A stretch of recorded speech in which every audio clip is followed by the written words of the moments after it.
There's some pretty strong evidence to support that Mars experienced an extinction event that makes what happened to the dinosaurs look like nothing. We're going to talk about it.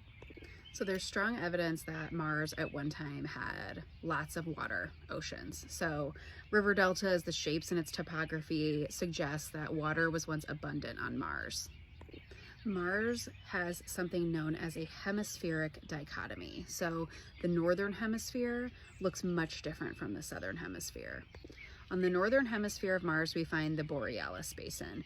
The northern hemisphere is much smoother, it has lower elevation, and it is geologically young. It doesn't have nearly as many craters as we see in the southern hemisphere. So in the southern hemisphere of Mars, the elevation is much higher. So if you walked from the North Pole to the South Pole of Mars, you would be essentially walking uphill the entire way. So one of the hypotheses to explain this hemispheric dichotomy is a huge impact. So if you think about the meteor that took out the dinosaurs, the Chicxulub impactor, imagine the Chicxulub impactor was this Hot Wheels car.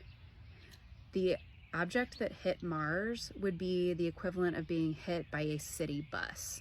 So the Chicxulub impactor was about 6 miles in diameter, whereas the object that likely hit Mars and caused this hemispheric dichotomy would be about the size, somewhere between the size of Pluto and the size of Earth's moon.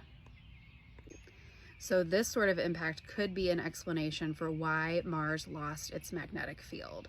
So Mars at one time had a magnetic field, which, like our magnetic field on Earth, would have protected its atmosphere from the solar wind.